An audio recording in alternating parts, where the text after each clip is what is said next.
Friday of the month, August. Prayer vigil, okay?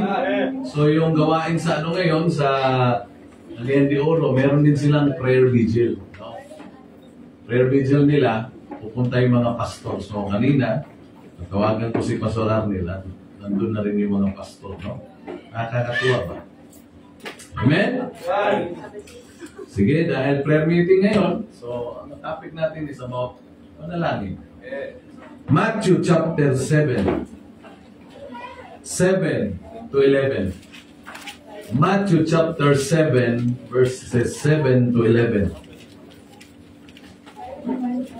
Ang mensahe may pamagat, dyan lang mo, ask and it shall be given you. Amen? May pangako ang Diyos na kapag humingi ka, ibibigay sa iyo hingin mo. Pero ang tanong, bakit maraming humihingi pero hindi naman nakakatanggap? Diyan, di ba? Andyan din ang dahilan, okay? Yan ang ating pag-uusapan. Ask, and it shall be given you. Seek, and ye shall find. Knock, and it shall be opened unto you. Kayo sa verse 8. For everyone that asketh receiveth, and he that seeketh findeth, and to me that knocketh it shall be opened. Or what man is there of you, whom if his son asks bread, will he give him a stone? Or if he asks a fish, will he give him a serpent? If ye then, being evil, know how to give good gifts unto your children, how much more shall your Father which is in heaven give good things to them that ask him? So in verse number 7, a very famous, familiar verse, ask and it shall be given you. Let us pray. Our loving Heavenly Father, once again, Lord, thank you for the privilege you've given to us to come unto the throne of thy grace through prayers. Lord, thank you for this great privilege. Thank you for your word, which is our spiritual food. Lord, we pray that you continue to bless us with heavenly blessings, spiritual blessings, and help us, Lord, to understand the message tonight through the leading and teaching of the Holy Spirit. Humihingi din po kami ng kapatawaran sa lahat ng mga kasalanan na aming nagawa laban po sa inyo. Marami pong salamat sa inyo.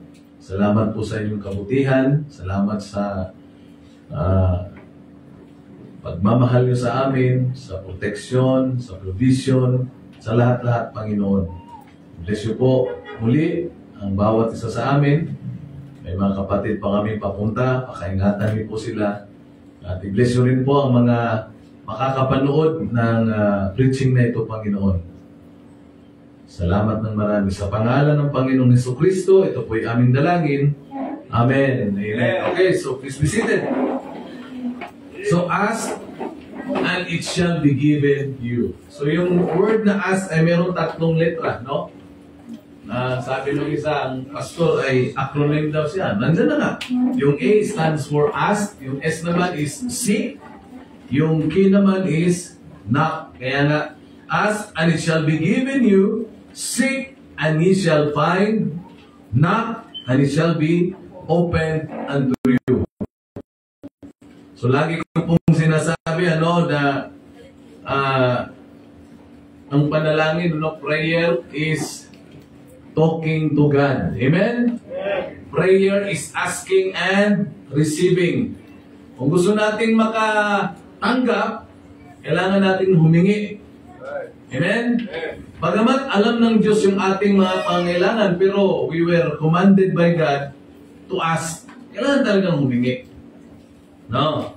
Kaya salamat sa Panginoon na sabi nga, kung meron tayong kaibigan na just a call away, di ba? Merong ganun kaibigan, sabi, just call my name and I'll be there. No? Pero ang Panginoon natin, just keep prayer away. Isang panalangin lang, nandyan ang Panginoon natin. Amen. No? At ulitin ko, bakit? Sabi ng Diyos, kapag humingi tayo, bibigyan tayo.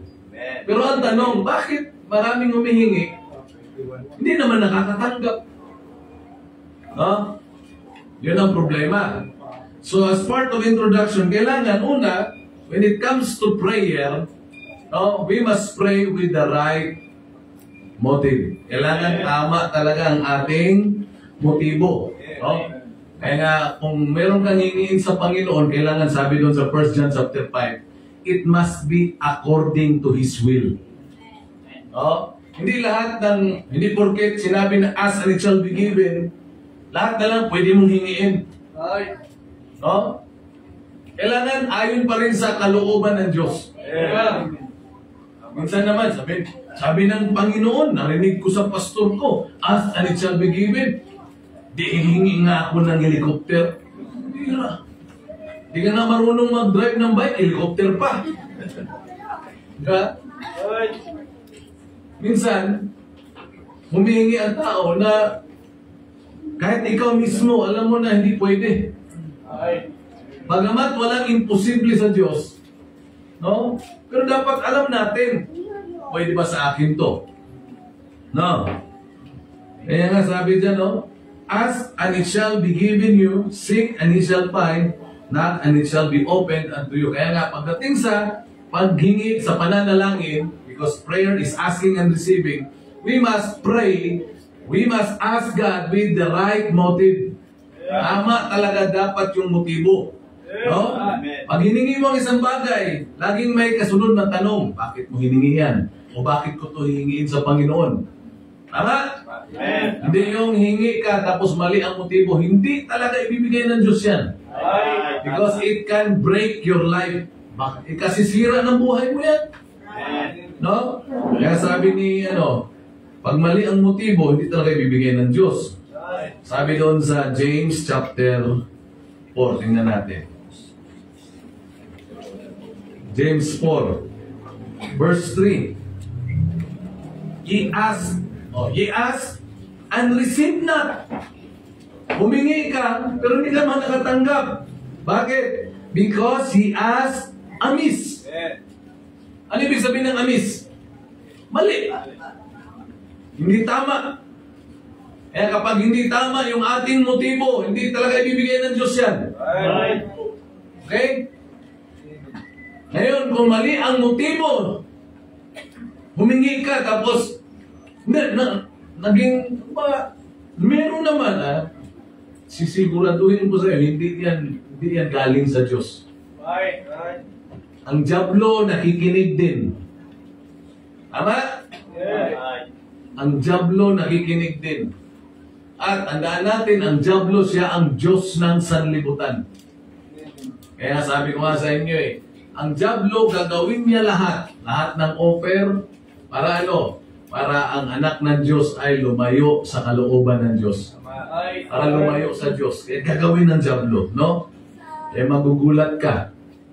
Tama? Kayo, halimbawa dito, magsabi kayo sa Panginoon, Lord, tinatawag mo ako, mag-full time ako sa ministry. Magugulat ka, ang dami mong offer sa labas. O, totoo yan. Tama po. No? Na hindi mo naman hinihingi. Tapos ikaw, pag hindi ka matalino, hindi ka wise, kaya sabi ng Panginoon, be wise as a serpent, harmless as doves. Hindi lahat ng mga material things galing sa Diyos. May kapag mayroon kang isang bagay na, halimbawa, ninais mo, ginusto mo, hiningi mo, tapos yan naman ay magiging hadlang para sa paglilingkod mo sa Panginoon. Tapos nakamtan mo, naku, mag-ingat ka. Mag-ingat ka. Hindi yan galing sa Diyos. Kasi ang Diyos natin, gusto lagi tayo ay lumapit sa Kanya. Kaya draw nigh to God, di ba? And He will draw nigh to you. Kaya mag-ingat kayo, ha? Kaya nga, sa panalangin, may mga bagay na hindi binibigay ng Diyos because mali ang motibo. Kaya nga, we must pray with the right motive. Amen? Pangalawa, right message. Pag humingi ka sa Panginoon, kailangan tama din yung mensahe mo. Yung pang content of your prayers. Ito yung nilalaman ng panalangin mo ba? Pwede ka bang mag-pray nga, Panginoon, ako po'y lumalapit sa inyo. Alam mo na lahat, bahala ka na. Ay, mali yun. Bagamat all-knowing ang Diyos, pero sabi ng Bible, sabi ni Pablo, kailangan yung ating mga hihilingin sa Diyos ay sasabihin natin. Amen? And let your request be made known unto God. Amen. Ang problema, yung mga request natin, yung mga gusto, hindi sa Diyos natin sinasabi kung kani-kanino. Tama. Wala namang problema kung kani-kanino sasabihin, mahalaga, number one talaga ang Diyos. Amen. Eh, doon tayo nagkakaproblema. Kasi bakit? Kung lahat ng mga needs natin, yung wants natin, hindi natin sinasabi sa Diyos, tapos sa tao natin sinasabi, alam niyo ba ang magiging resulta? You will become what? Frustrated. Mapuprostrate ka. Why? Because you will expect too much from people. Eh nung nilapitan mo, biniko ka. Kaya frustrated ka ngayon. Madidisappoint ka. Tama? Pero kapag ang mga pangailangan natin sa Diyos natin, unang sasabihin. Hindi ko sinabi kung ano sabihin sa iba. Unang sasabihin sa Diyos. Mambira ang Diyos ang magbibigay sa atin ng mga tamang tao. Amen? Doon mo sabihin. Di ba? Amen? Saan mo sasabihin? Kay yung merong, dito? Marami ba kapal balbas? Yung ba yun? Tapos, saan mo sasabihin? Sa Uy, meron nga pala. Yung mga online. Meron nga tayong kaibigang pastor, talagang nadali siya. May utang siya. Nangutang sa online, pa. So, sinisingil siya ngayon ng online, pa. Para mabayaran niya, nangutang sa kabila, pa. Hanggang sa, ang laki ng... Diba? Yung mga online utang na yan, hindi talaga yan kasagutan. No? Pastor to sa Leyte. Kaya pinapadala ng inaano na. Kung ano-ano mga mensahe hindi maganda. Di ba? Hanggang sa yung pagkatao niya, papabuyin na. Kaya sabi ko sa kanya, Pastor, i-demanda mo yan ng pigir eh.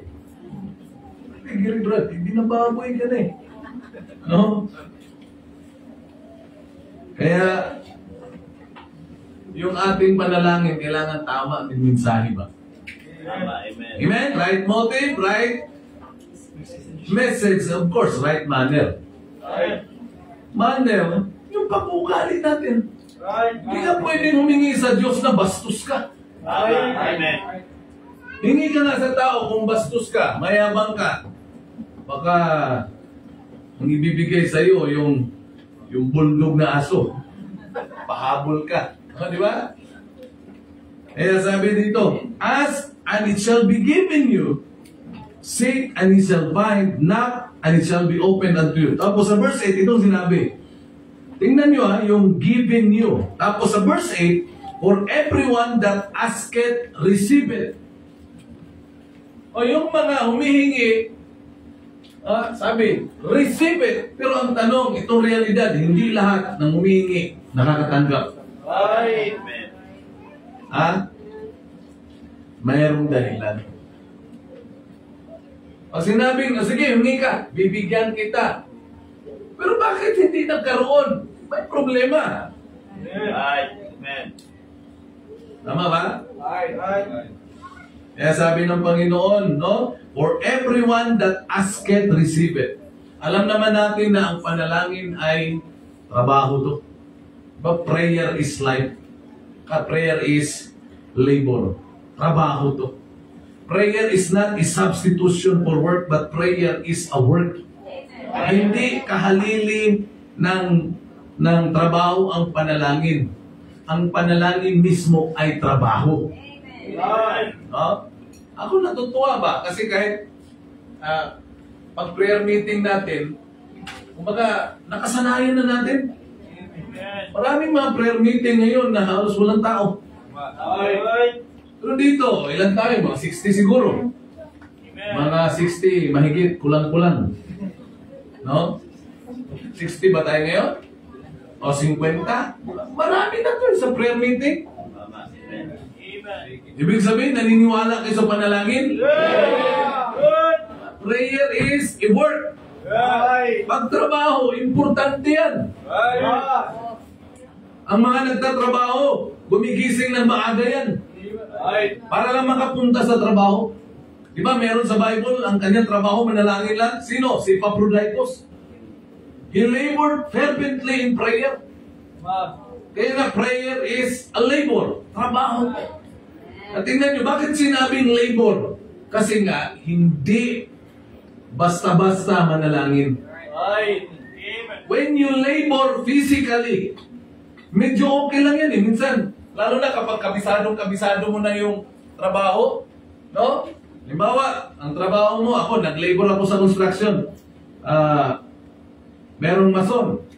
Mag-aasintada ako ngayon. So sabihin ng mason, boss, siyempre alam mo na kung ano ang, pag nag-asintada ka, kukuha ka ng mga hollow blocks, ilalagay mo doon, tapos maghahalo ka. Minsan, routine na yan eh. Alam mo na kung anong gagawin eh. Di ba? Pero ang panalangin, iba. Pwede ka magtrabaho, magkuha ng ng hollow blocks, na walang gaanong concentration. Pero sa prayer, hindi pwede na walang concentration. Kasi pipikit ka eh. No, pagpikit mo ng ganun, nandun na yung concentration mo. Tapos mayroon pang maiingay. No? Mag-iingay. Ops. Ano si ops. Ay, ops. Akala ko ikaw. Tapos, di ba, ang concentration mo ay masusubukan yan kapag ayon sa mga paligid mo, di ba? Ganda na ng panalangin mo, tapos biglang natapos yung isang miyembro, natapos din yung isa, nag-usap sila, kaya nga, nawawala yung concentration mo. Whereas sa labor physical, pag ka, lagay mo lang dyan, pwede kang tatayo-tayong ganan, titingnan mo yung mason mo, kaya nga mas mabigat ang panalangin. No? Bawa, janitor ka, magbibalis ka lang. Pwede ka magbalis na na hindi nakatingin doon eh. Balis pala, mapala yan. No? Di ba? Pero prayer, iba. Yeah, prayer is labor. Pangalawa, prayer is life. Buhay ito. Di ba? A prayerful Christian is a powerful Christian. A prayerless Christian is a powerless Christian. Walang silbi. Kumbaga sa cellphone, walang silbi yung cellphone kong lobat. Kahit gaano yung kagandang cellphone, at gaano yung kamahal, kung yan ay lobat, useless. Ang Kristiyano na hindi nananalangin, tandaan nyo ito, useless. Ibig sabihin ng useless, hindi ka magagamit. Iba naman yung walang kwenta, ha? Useless, hindi magagamit. Diba? Sino lang ang cellphone, magagamit yan kapag may battery. Pag meron, no? Kaya napaka-importante, ang panalangin ay buhay natin to. Buhay to. Hindi mo pwedeng ihiwalay ang panalangin sa buhay Kristiyano mo. No? You cannot survive in this wicked and wretched world without prayer. Napakasama ng paligid natin ngayon. Sabi niya ni David, during his time, anong sabi niya? Psalms 12:8, the wicked walk on every side. Sa panahon ni David yan, how much more ngayon? Wicked walk on every side. When the vilest men are exalted, grabe na ang kasamaan ngayon. Grabe na ang kagarapalan, kakapal na mukha ng mga tao ngayon. Ha? Sabi ng Bible, walang sikreto na hindi maibubulgar. Yung mga korap na politiko, mga ghost project, hindi ka alam, pero nireveal ng Diyos. Nagpaulan ng Panginoon. Siyempre, bumaha. Siyempre, anong hahanapin ng mga tao? O sana yung mga diki. Wala, mga piki pala. Grabe, no? I-reveal yan. No, walang sikreto na hindi na ibubulgar. Talagang i-reveal ng Diyos yan. Ayan, ito, balik na tayo dito. Ask and it shall be given you, seek and you shall find, knock and it shall be opened unto you. For everyone that asketh, receiveth. Oh, everyone that asketh, receiveth. So ngayon, paano ba natin talaga makamtan yung pangako ng Diyos na ibibigay niya? Amen? Amen. At bakit mayroong mga tao na humihingi, hindi naman nakakatanggap? So dalawang bagay lang or tatlo. Number one, ask and it shall be given you. Number one, speak pleasantly. Parang nasabi ko na kanina, no? Magsalita ka na kalugod-lugod. Amen. Kasi nga, prayer is talking to God. Eh. Amen? Amen. Prayer is talking to God. Kaya nga, kung magsalita ka sa Panginoon, you speak pleasantly. Magsalita tayo na na kalugod-lugod sa Panginoon. No? So, ibig sabihin, ano ibig sabihin ng pastor? Kailangan ba talaga yung mga pananalita ko ay maganda talaga, mabulaklaking mga pananalita? Hindi. Ibig sabihin, tayo mismo na nakikipag-usap sa Diyos o makikipag-usap sa Diyos, yung buhay natin kalugod-lugod sa Panginoon. Kasi pag hindi tayo kalugod-lugod sa Panginoon, hindi tayo pagbibigyan ng Diyos. Amen? Amen. Ha? Ang Diyos natin ay banal, no? Mahirap makipag-usap sa banal na Diyos, tapos tayo, marami tayong mga kasalanan na itinatago. Tama. Kaya sabi ni David, di ba, if I regard iniquity in my heart, the Lord will not hear me. No? Kaya yung mga kasalanan, huwag natin itago. Anong gagawin sa kasalanan? You confess it. Do not cover your sins. No? Ano ibig sabihin nun? Lahat pala tayo nagkakasala. Tama po. Lahat tayo nagkakasala. Pero ang sabi ni David, ang sabi ni Solomon, no? He that covereth his sin shall not prosper. Proverbs 28:13 yun. Basahin natin. Kasi speak pleasantly. Okay? Magsalita o makipag-usap sa Diyos o magsalita sa Panginoon na kalugod-lugod. Ang ibig kong sabihin, yung tayo mismo ay maging kalugod-lugod sa Panginoon para yung ating mga pananalita ay talagang matutuwa ang ating Panginoon. 28:13. Anong sabi dyan? 28:13. No, ulitin ko. Lahat tayo nagkakasala. Right? Kaya sabi dyan, anong gagawin sa kasalanan? Itatago? Hindi. Kaya nga, meron akong narinig. Pagkatapos, ginausap ko sa yung prayer mo, mali yun. When you pray, kayo mga nagpe-pray, huwag kayo mag-pray ng ganito. Panginoon, kung meron man akong or kaming pagkakasala, patawarin niyo po kami. That's a wrong prayer. Anong kung meron? Ha? Mali yun. Lahat tayo makasalanan. Yung nagsabi nga ni Juan, di ba? 1 John 1:8, 9, 10, no? Ang taong nagsasabi na wala siyang kasalanan, or kung nag-a-assume ka na wala kang kasalanan, sabi ng Bible, sinungaling. Kaya nga, wrong prayer yung, Panginoon, kung kami po ay nagkakasala, o nagkasala, patawarin niyo po. Anong kung? Alisin mo nga yung kung. No? Tama ba? Mas maganda na lang, aminin, Panginoon, may kasalanan po ako, ganito, di ba? Ang kasalanan natin, sa Panginoon natin sasabihin. Amen. No? Kasi siya lang ang magpapatawad. Pero kung ikaw ay mayroong atraso sa kapwa, alam mo may kasalanan, humingi ka ng tawad. Mali naman yung, hindi ako hingi ng tawad sa iyo, sa kanya lang. Mali yun. No? Paano ka patatawarin ng Diyos? Hindi ka marunong humingi ng tawad doon. Eh sabi dyan sa verse 13, He that covereth his sins shall what? shall not prosper. Alam niyo, sabi ko sa inyo, when I was in Bible school, ito yung verse na talagang nagano sa akin. Oo nga, no? Kasi sabi nung nagturo, kahit na anong sikap mo sa buhay, grabe, no? Gagapang ka pa rin sa hirap. Grabe. Exaggerated yun. Pero oo nga, no? Sabi ng Bible, pag ikaw ay may tinatagong kasalanan, hindi ka giginhawa. Ay, tama. Muginhawa ka, pero hindi ka giginhawa. Ay. Ginhawa mo. Hinga ka lang. Prosper or prosperity, kaginhawaan. Success, katagumpayan. Maganda yung successful ka, diba biblical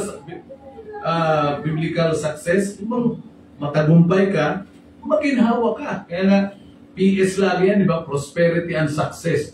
Ano ang antonym ng prosperity and success? Poverty and shame.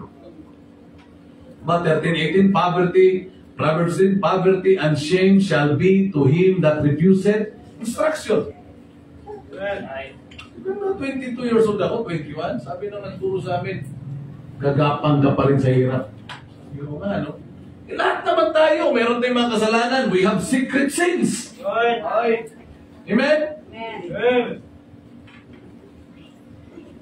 Kung hindi man tayo, sa tingin mo wala kang kasalanan, sa tingin mo, pero yung lagi ka nakatingin sa kapwa, himantayon ka, no? Kasalanan yun.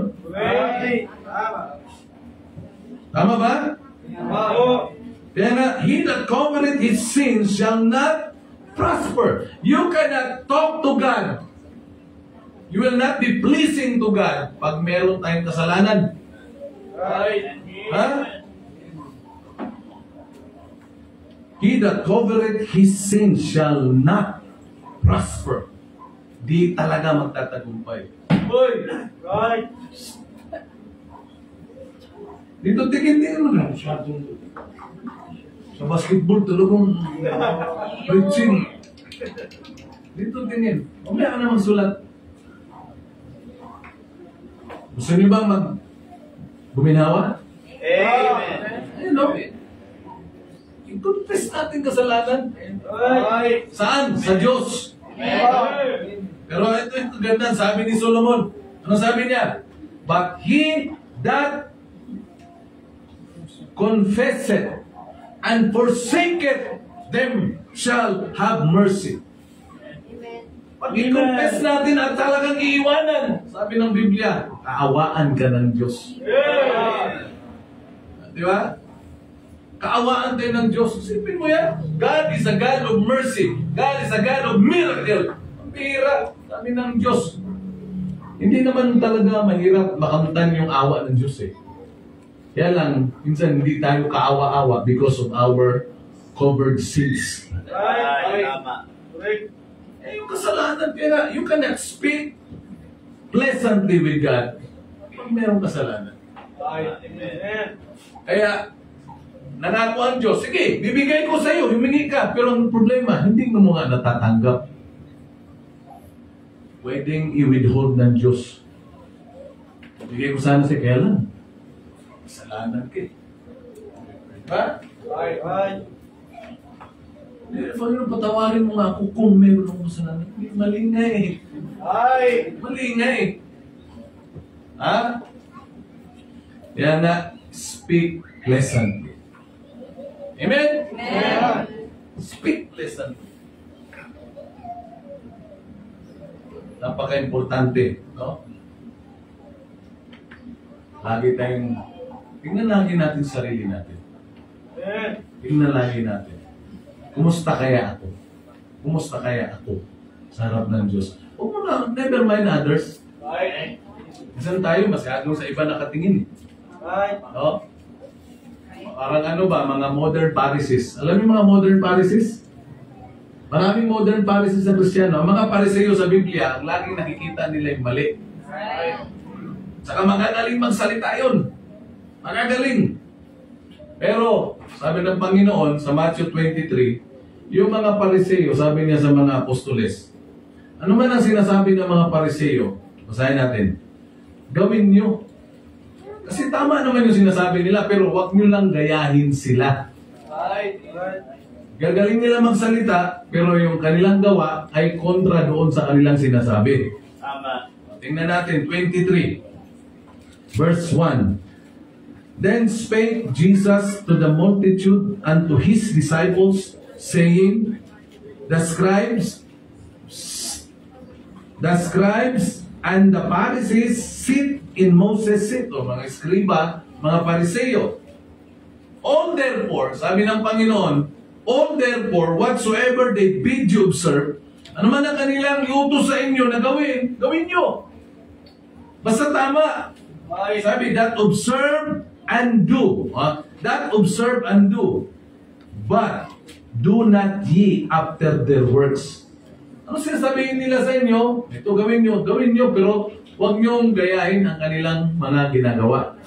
Bakit? For they say, sinasabi nila, and do not. No? Galing nila magsalita, pero hindi ginagawa. No? Sabi ng hindi ko alam kung anong banda yun. Asin ba yun? Salita, puro ka salita. Ganyan ka kaibigan na kulang sa gawa. Ganyan ngayon, galing magsalita, pero kulang sa gawa. No? Puro ngawa, pero walang gawa. Maraming tao ngayon, grabe yung gumawa. Oh, Diyos ko, mahal ko ang Diyos, pero wala sa gawain ng Diyos. No? Galing lang, grabe. They love God with their mouth, but not from the heart. Kaya sabi ng Panginoon sa Matthew 7, Mark 7, these people honors me with their lips, but their heart is far from me. Nawa, hindi tayo mag-honor sa Panginoon sa bibig lang, pero ang puso natin malalayo. Amen. No? Amen ba? Amen. Saka alam nyo ba yung mga Pariseo? No? Pag titingnan mo yun sila, talagang panlabas na anyo, ang gaganda, ang gagwapo tingnan. Pero sabi ng Panginoon, these scribes and Pharisees are like a whited sepulchres. Parang sepulcher, ano yung libingan, pansyon ba? No?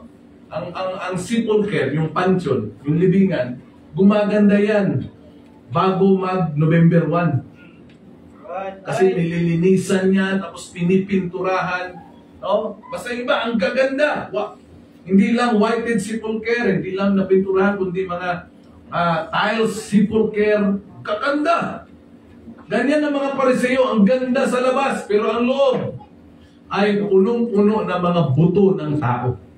Dead men's bones. Anong meron dun? Mga bulok na damit, bulok na ano. Ganyan sabi ng Panginoon. Nawa, hindi tayo ganun. Kapag tinignan tayo ng tao, panlabas na anyo ay ganda tingnan. Pero yung loob pala, bulok. No? Sabi ng iba, kaya nga magpangit na lang ako sa panlabas eh. Pangit din yun. Kasi halata talaga na pangit yung loob mo. No? At least kung magandang labas mo, hindi halata na bahala, Diyos na nakakalam, saka ikaw. Saan ba yung verse na yun? Ito, tingnan natin ha.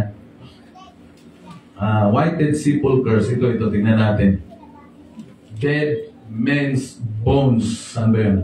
Matthew 23, yan, 27. Sabi dito, woe unto you scribes.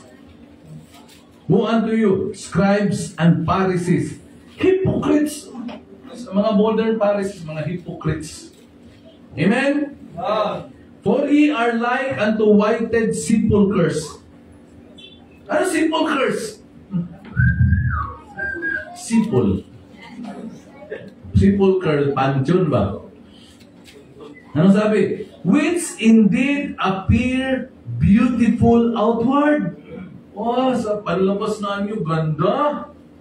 Ganda. Pero ano? But are within full of dead men's bones and of all uncleanness. Ganyan yung mga pansyon, mga libingan. No? Punta ka sa libingan doon sa Kalinga, makikita mo, merong ambulansya. Bakit? Kasi ang namatay doon, driver ng ambulansya.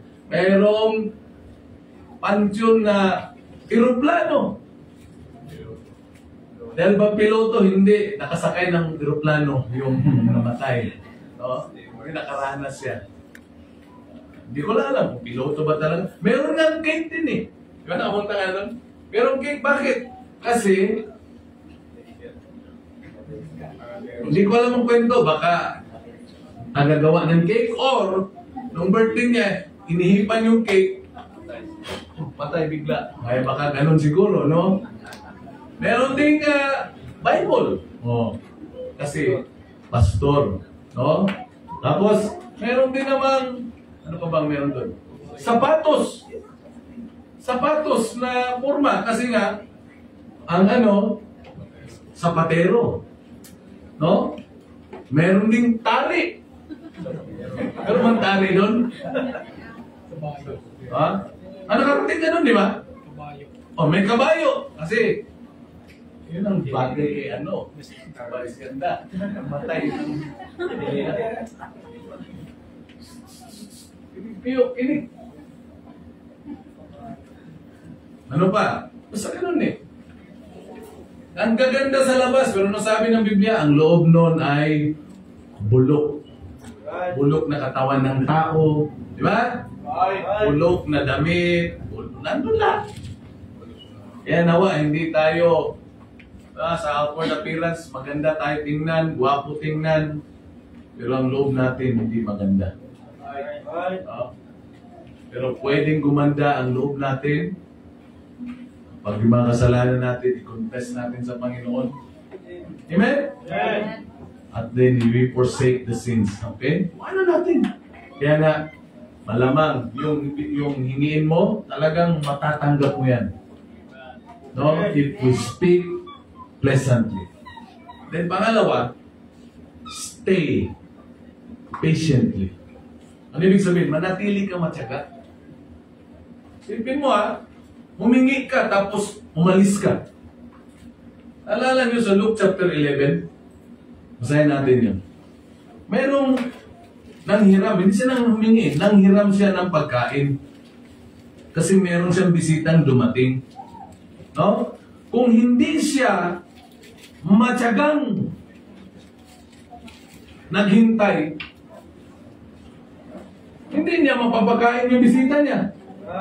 Kaya nga, speak pleasantly, then stay patiently. Kailangan talaga natin magtiyaga. Ang paghingi ay yan eh. May pagtiyaga, parang naliligaw ka, di ba? No? Yung paghingi ng matamis na oo dun sa nililigawan mo, tama ba? Kailangan magtiyaga ka. Minsan nga, hindi kita type, pero dahil mahal mo, magtiyaga ka. Pero ngayon, iba na nga panahon ngayon, no? Messenger na lang, no? No? Chat-chat na lang. Ibang panahon ngayon. Bigyan niyo naman ng value niyo, kayong mga kabataan, no? Messenger na lang, no? Sa church, kunwari, hindi magkakilala ba? Pero magdamag nag-usap pala yan. Kunwari, sa church. Pero, no? Kala nila, mailad nila ang one ba, no? Mailad nila si pastor, yung ilaran nyo ang sarili nyo. No? No, asawa, ilaratits. No? Tama? Hoy, kayo dyan, Tama ba? Ito yun, no? Kaya nga, sa pananalangin, kailangan natin ng tiyaga. Amen. Can you imagine, we prayed for lack. Pero, kailan lang binigay ng Diyos? After 14 years in the ministry. That's a lot of patience. Sa Tagalog, yan ang madaming pasyente. Pasyente. Dami, tiyaga talaga. Ang prayer ko di ba? Anong prayer natin dati? Lupa. Pero kay Darlene pala, lupa at building na. Malakas mag-pray mga babae ito. Lupa at building, binigay. Mas maganda mga babae, pray ng pray. Grabe, no? After 14 years, saka ganito. Puro lang tayo, para tayo Israelites, di ba? Palipat-lipat nung wala pa sa promised land. Then after 14 years, God has given us the promised land. Pero meron pa talagang pinaka-promised land. Amen. Ito temporary lang. Pero atin na to. Diba? Kaya kailangan natin, we must stay patient. Hihingi ka, tapos aalis ka rin. Wala, kailangan magtiyaga talaga. Amen. Na problema, sabi ng Panginoon, ask and it shall be given. Pero hindi ka nagtiyaga. Nung ibibigay na sana ng Diyos, sana yung humihingi. Umalis ka eh. Kaya nga sabi, ang pangako ng Diyos, ibibigay ko sa iyo. Pero problema, nung magbibigay na ang Diyos, wala ka. Bakit? Wala kang tiyaga. Kaya sabihan tayo, kapag may tiyaga, merong may adobo. Sagot na sagot, mali na naman pinag-the-plans nga lang eh. No? Pag may tiyaga, may balbakwa. Mahirap kayo magluto ng balbakwa. Kailangan mo ng tiyaga dyan. Alam niyo ba yung balbakwa? Mayroon bang balbakwa Tagalog? Wala? Hindi niyo alam yung balbakwa? Sa Ilonggo, anong balbakwa? Balbakwa din. Walang Tagalog balbakwa? Ang balbakwa, yun yung balat ng baka na pinapalambot. Lulutuin yan sa, dito, pressure cooker, pero sa ano yan, sa mga kainan sa Mindanao, nasa ano lang yan, malaking kaldero, tapos nandun yung siga lang, no? Pag kinain mo yan, yung balat, sarap po. Kaya pag may tiyaga, may balbakwa. Kailangan magtiyaga. Amen? Amen. Sabi ng Bible, di ba? Wait patiently. Sa Psalm 37. Stay patient. Babasahin ko yung Luke chapter 11. Tingnan nyo ito, ha? Okay. Sa verse number 5. 11:5. Tingnan nyo sa verse 5. And he said unto them, which of you shall have a friend, and shall go unto him at midnight, and say unto him, friend, sabi niya, lend me 3 loaves. Sabi niya, ano loaves? Lubi? Lubis to, mga lubi, may loaves. Bread to. Sabi niya, pahiram ako ng 3 tinapay. Bakit? Kasi sabi niya, for a friend of mine in his journey is come to me. And I have nothing to set before him. Sabi niya, kaibigan, pahiramin mo nga ako ng 3 tinapay kasi meron akong kaibigan na nagbiyahe, pumunta sa akin at wala akong may pakain. Ngayon, yung kaibigan na yon, pumunta nga sa kanyang kaibigan na alam niya na merong may bibigay sa kanya, may papahiram. No? Ang tawag dyan, confidence. Yung bang alam mo kung sino yung lalapitan mo na alam mo na hindi ka tatanggihan o ayawan. Kaya nga hindi lahat ay pinupuntahan. Kasi pag lahat pinupuntahan, mabibigo ka, ayawan ka, sasaktan ka lang. Kaya bago ka talaga pumunta kahit kanino, talagang una talaga puntahan ng Diyos. Ang Diyos talaga. Kasi hindi ka bibiguin ng Panginoon. Kasi ang Panginoon naman, siya din ang magbibigay sa atin ng wisdom kung sino yung pupuntahan natin. Amen. Kaya sabi dito, and he from within. So ang he, yung tao na nasa loob, na kaibigan nga din nung pinuntahan, yung taong pumunta.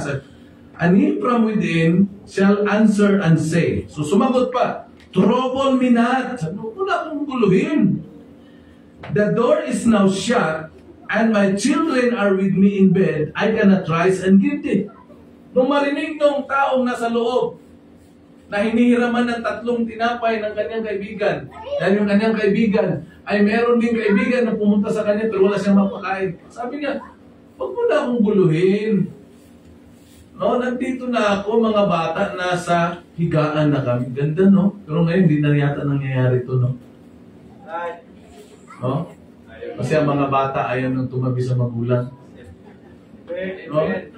No? My children are in their cellphone, they're playing. Ito, my children are with me in bed. No? Talagang nandun. Sabi niya, hindi ako makakatayo para mabigyan ka. Pero anong sabi? Ha? I say unto you, though he will not rise and give him, because he is his friend. At sinabi nung kaibigan niya na hindi siya tatayo, pero sabi, dahil siya nga ay kaibigan totoo, hindi niya natiis, tumayo talaga siya. Alam niyo ba na hindi tayo kayang tiisin ng Panginoon sa Sipin mo, Diyos Ama nga, hindi natiis, binigay niya yung anak niya, yung butong na anak. Yung pa kaya mga hinihingi natin? Walang magulang na kayang tiisin ang anak. Sabi nga dun sa binasa natin, chapter 7, di ba? Kung ang anak ba hihingi ng isda, bibigyan ba niya ng ahas? Hindi Walang nagmamahal na magulang na ganun. Tama? Kayo ba, pag hihingi yung mga anak niyo ng tinapay, bibigyan niyo ba ng bato? Hindi Bakit? Kasi mahal natin anak natin eh. Ganon din ang Diyos natin. Basta, kalugod-lugod lang tayo sa ating Panginoon. Ibibigay talaga ng Diyos yan eh. Amen. Tapos sabi ng Bible, bagamat sinabi niya hindi siya tatayo dahil nga siya ay because of his importunity. Importunity means persistence. Di ba mapilit siya ba? Talagang, friend, kailangan ko ng 3 loaves, 3 tinapay. Ano kayang klaseng tinapay ito? Tutok kaya ito? No? Pandikoko kaya? Basta tinapay, 3 lang. No? Pero dahil sa kanyang pagpupumili, ano sabi? He will rise and give him as many as he needed.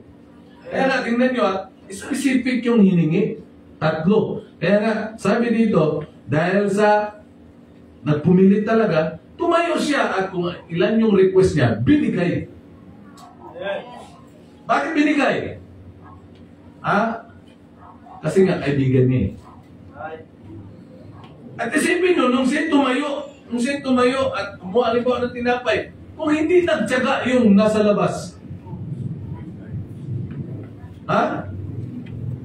matatanggap kaya niya? Kaya nga, sa pananalangin, kailangan ng tyaga. Di pwede mo lang tyaga. Ulitin natin kasabihin, pag may tyaga, may...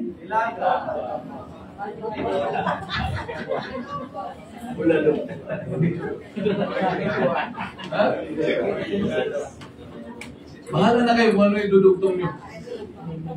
Hindi pwede mo lang tyaga. Amen. Alisin mo ang tyaga, wala kang mararating sa buhay mo. Ay, tama. Hindi ka matyaga mag-aral, wala kang mararating. Wala kang matatapos. Hindi ka matyaga sa trabaho, puro ka resign. Kailangan ng tyaga. Anungin mo lahat ng mga may narating sa buhay. Grabe ang tyaga niyan. Right. Hindi pwede mo lang tyaga. Yung mga nagtapos sa PMA, grabing tyaga yan. Grabe ang tyaga. Nagtapos, mga abogado, grabe ang tyaga ng mga yan. Hindi pwede mo lang tyaga. Pag may nagiinuman pinatay, bakit tinaga? Tyaga. Patient. Kaya nga, stay patient. Kaya dito rin nabanggit yung sa Matthew 7:7. Verse 9, and I say unto you, Ask, and it shall be given you. Seek, and it shall find. Knock, and it shall be opened unto you. For everyone that asketh, receiveth. And he that seeketh, findeth. Unto him that knocketh, it shall be opened. And then naman sa verse 11, if a son shall ask bread of any of you that is a father, will he give him a stone? Siyempre hindi ah. Right. Hindi ko kayang...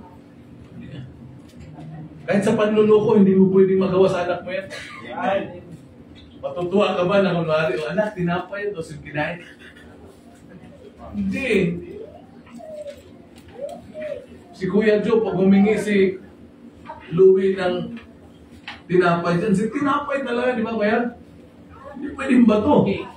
Right. Diba? Cake pa nga, grabe no? Kung cake ang hiningi, tinapay. Baliktad lang nga. Pag humingi nga ng baon yung anak mo di ba? Laging may pasobra. Tama ba? Kung kahit hindi mo anak, basta mahal mo. Basta mahal mo, totoo yan Basta mahal mo. Pag humingi yan, hindi pwedeng hindi mo bibigyan. Right. Mga pamangkin ko nga Hindi nga humihingi yan. Ako pa nagtatanong Kano baon mo? Yung sabi, ganun pa 20? Ito, 25.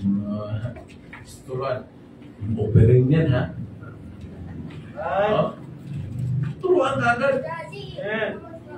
Pero meron namang kahit na pamangkin mo, parang ayaw mong bigyan. Bakit? Lalo pag nakakainis, di ba? Natural yan Tama ba? Kahit na anak mo, parang ayaw mong bigyan. Bakit? Nakakainis. Ganun din ang Diyos natin. Amen. Kaya huwag natin inisin ang Diyos. Ang Diyos lang naiinis sa mga kasalanan natin. Right. Kaya nga, we must speak pleasantly. Magsalita na kaaya-aya sa Diyos. Nakakalugod. Yung mga sinasabi natin. At siyempre, yung pagkatao natin. Confess ang kasalanan. Pangalawa, stay patient. Tsaka lang. Amen. Just keep on asking God. Tsaka lang. Yeah. Parang sa tingin mo, parang wala namang nangyari. Nako, tiyaga lang. Sabi nga ng aking nabasa sa agriculture, no? If you want to earn money in 4 months, you plant corn, you plant rice. Kasi after 4 months, kwarta. Pero hindi ibig sabihin na agad-agad kwarta. Hindi. You have to take good care of the plants. If you love the seeds, you must hate the weeds. Gastusan mo yan Pero sabi, if you want to become a millionaire in 10 years, you plant plant trees. You plant trees, especially mahogany, jumlina. Kasi after 10 years, pambira. Naamoy na yan. Tama ba? Pero isipin mo, 10 years, kaya mo kaya maghintay ng 10 years? Tsaga! Tingnan nyo ngayon, pag hindi ka marunong magtsaga, hindi ka marunong maghintay. If you don't have the patience, you will not learn how to wait. Kaya magmamadali ka palagi. Tingnan nyo mga kabataan yun, nagmamadali, hindi marunong maghintay. Bakit? Walang tsaga. Si Jacob, dahil sa pag-ibig niya, he learned to wait patiently. Dahil sa pag-ibig niya kay Rachel, can you imagine? He served for 7 years. Amen. After 7 years pa, hindi si Rachel binigay, si Leah. Then he served for another 7 years. So 14 years, all in all. He served for 14 years for Rachel. Bakit? Bakit siya nakapagtyaga? Dahil sa pag-ibig niya kay Rachel. Kaya nga, pag wala kang tiyaga, hindi ka marunong maghintay. Kaya tayo, maghintay sa Panginoon, tiyaga lang sa pananalangin. No? Kasi pag talagang kalooban ng Diyos, tuloy-tuloy na yan. Halimbawa, sa building natin, No? Tsaka lang tayo sa pag-pray-pray. Maging sa Panginoon kasi huwag tayo masyadong magmadali. Huwag tayong mainggit sa iba. Ala, bakit si gano'n? Nagtayo na. Bakit tayo hindi pa? Hintay lang. Just wait for the proper time. Kasi pag tuloy-tuloy naman yan, no? Kaya kahapon sa Sportfest, yung covered court, meron tayo na building doon. Sinuntahan ko talaga, tinitingnan ko. Ang ganda, malaki rin yung lupa. Tapos, nagtayo ng building. Puro bakal. Ganda pala ng bakal, no? Puro bakal, no? Ang simento lang yung yung mga pundasyon. Tapos puro bakal. Tapos, nagtanong ako sa mga Sabi niya sa akin, nung tinanungan ko, Sir, mas maganda po yung puro bakal kasi mas mabilis yung trabaho at mas konti lang ang labor. Right, tama. Kunti lang sa mga No? Galing eh. Saka yung pag nag-angat ng hila-hila lang yung merong hinihila lang eh. Oo, di ba? Same block, no? Hindi same block. Tapos, sabi ko, paano pag yung kung sa semento yan, yung slab, ano na yan, sir? Bakal din. Bakal din daw. Tapos, na. Ang lang daw talaga, pag kailangan may pera na talaga. Kasi tuloy-tuloy. Hindi kagaya sa semento na pwede namang pautay-utay, putol-putol ba? Parang diet ba, no? Putol-putol. Ang sa wala talaga. No? Pero yun talaga, kailangan po may pera. Pag kailangan ng ganito, bili ka agad para lagay. So, sa tayo, nasa proseso pa naman tayo ng paghingi talaga sa Panginoon. Hindi na madali. Kasi pag kalooban ng Diyos yan, talagang pag kalooban na ng Diyos na mag-start ng magtayo, tuloy-tuloy na yan. Kalooban ng Diyos na magka-building tayo. Tama? Pero, merong right time kung kailan talaga. Sige, magbukay na tayo. Pag magbukay, wala na. No? Kasi, kailangan talaga, kailangan natin ng tiyaga. Amen. Amen? We must stay patiently. Do not run away from God. Do not turn your back from God. Huwag ka nang lumayo sa Panginoon. No? Sayang lang yung mga tinanim mo eh. Tapos mag-aani ka na, ibibigay na ng Diyos. Sayang! Kagaya ng sinabi ko, di ba, yung tao dito, kung hindi siya nagtyaga, na naghintay sa labas, friend, mayroon naman ng 3 tinapay dyan, no? At 2 isda. Bigay namin, walang ganun. Mayroon naman ng 3 tinapay dyan. Meron kasi, may rason siya eh. Meron kasi akong kaibigan din na nagbiyahe, dumating sa akin, wala naman akong may pakain. No? Kaya naisip ko, ikaw, alam ko meron ka eh. Sumagot yung nasa loob, pumira ka naman, friendo. Huwag mo na akong buluhin. Yung mga anak ko, nandito na kami sa higaan. Matutulog na kami. Pero nung sabi, dahil sa mapilit siya, at talagang marunong pa maghintay. Matyagang naghintay sa labas. At tumayo siya, kung ano yung narinig niya na 3 lubi, 3 tinapay, ano ang kinuha niya? Binuksan niya at binigay. Sabi ko nga sa inyo, kung hindi siya matyagang naghintay sa labas, tapos halimbawa, dinala ng 3 tinapay, pagbukas, wala na pala. Humingi nga siya, pero hindi niya natanggap. Bakit? Hindi na napili. Sayang, no? Tapos ang problema ganito. Dahil sa minsan may mga panalangin tayo na hindi natin natatanggap, sinisisi pa natin ang Diyos.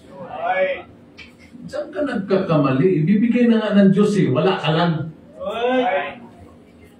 For example, yung glory ng church, yung blessing ng Diyos, sa church lagi yan idinadaan. Yan tuwing be glory in the church.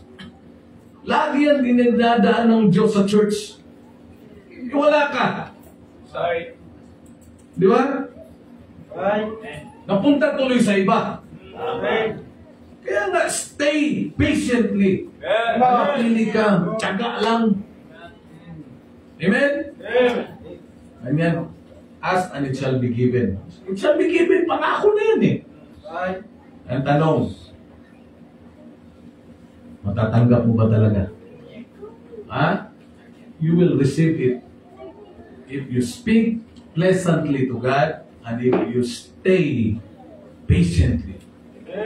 Stay ka lang. Kayong mga nanatili, kita nyo naman kung paano sumagot ang Diyos sa mga panalangin, di ba? Amen? Totoo yan. Stay ka lang. Gaya ng yung kawikaan ng pastor ko na narinig ko sa kanya. Sabi niya doon sa isang pastor na palipat-lipat. Sabi niya, alam mo ikaw, parang kang bato. Sabi niya, nandito yung sabi sa kanya na hindi ko makalimutan. Tandaan mo to, sabi niya doon sa pastor. Ang bato hindi nagkakalumot kung palipat-lipat. Kailanman ang bato ay hindi nagkakalumot kung palipat-lipat, gulong-gulong. Pero ang bato kapag nag-stay lang sa isang lugar, magkakalumot yan. Kaya, anong lesson doon? Just stay in the ministry. Stay lang! In hardship, stay. Meron talagang hirap sa ministry. Sabi nga ni Paul sa kay Timothy, endure affliction. Endure hardness as a good soldier of Jesus Christ. So meron talagang hardness. Meron talagang hirap. Pero sabi, endure. Bilang, sa Bisaya pa, lahutay lang. Lahutay. Habang naglahutay, hulatay. Hulatay, hutayan lang. Di ba? Hulatay lang. Hulat-hulat lang. Sa ministry naman hindi naman to kompetisyon Di ba? Ito kompetisyon. Ito itong paglilingkod natin sa Panginoon, hindi ito kompetisyon. Ito paunahan. Hulatay din, hulatay. Para makalahutay, kailangan maghulatay. Kasi kayo Bisaya, hindi nyo alam to Para ano bang lahutay sa Tagalog? Para makapagpatuloy, para makalahutay, kailangan din marunong ka maghulat ba? Hulatay. Hindi ito paunahan. Kaya tulungan to. Okay? Stay patiently. Si Jason, hindi nagtyaga ito. Di ba na? Wala siyang Jason. Di ba? Tama ba? Tyaga. Kailangan tyaga. Ako, nanligaw ko sa asawa ko, tyaga din. So, nandun siya sa Kabuyaw, pupuntahan ko. Na Project 8. Sabi ko lang dun sa, di ba, pininto ni Jimwell dito? Binuko ako, di ba? Madaling araw. Maingay yan. Basta, pag nagtanong sa galing, takot sa akin. Mula Project 8, papanatan hanggang doon sa Kabuyaw. So, layo yan, nasa mga 80 kilometers yan. Pagbalik, James ang galing, tawa-tawa lang. Kasi pag nagpumiyo, di ba? Sino tatsagain mo? Tiyo, sino walang kain-kain, tsaka pa rin sa computer. Kahit gutom na, tsaka pa rin. Kaya ganyan, pag gustong-gusto mo, magtsatsaga ka talaga Kaya kailangan gustuhin natin ang maglingkod sa Diyos. Gustuhin manalangin sa Panginoon. Amen? Kasi pag ginusto mo, magtsatsaga ka talaga. Kasi pag hindi mo gusto, hindi ka magtsatsaga. Amen? So manalangin tayo. Dakilang Diyos, salamat po sa gabing ito. Salamat sa muli, sa biyaya, sa inyong salita namin na pag-aralan. Pagpalain niyo po muli ang aming pagdulog sa trono ng inyong biyaya. Panginoon, as a church, Lord, we pray that you please forgive us for all of our shortcomings and sins that we have done against you. God, Holy Spirit, muna po kayo sa amin. Paalala niyo po sa amin yung mga dapat naming panalangin. Salamat sa inyo. Sa pangalan po ng Panginoong Jesucristo, ito po yung aming dalangin. Amen. Okay, let's pray. Individual prayer pa rin tayo. Pag-pray natin ang Diparo Bible Baptist Church, no? Anniversary nila ngayong Sunday. Sa umaga, doon ako mag-preach. Hapon, dito ako. Tapos, sa Lunes, ay mission conference nila. So, babalik doon ulit ako doon. Family, dahil mag-preach din ako doon sa conference nila. Okay? So, pray natin ang panahon na hindi maulan kasi walang DK doon. Okay?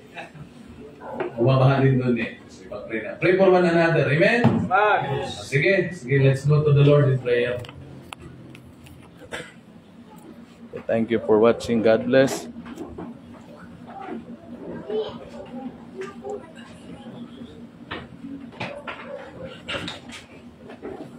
Ito yung crowd natin.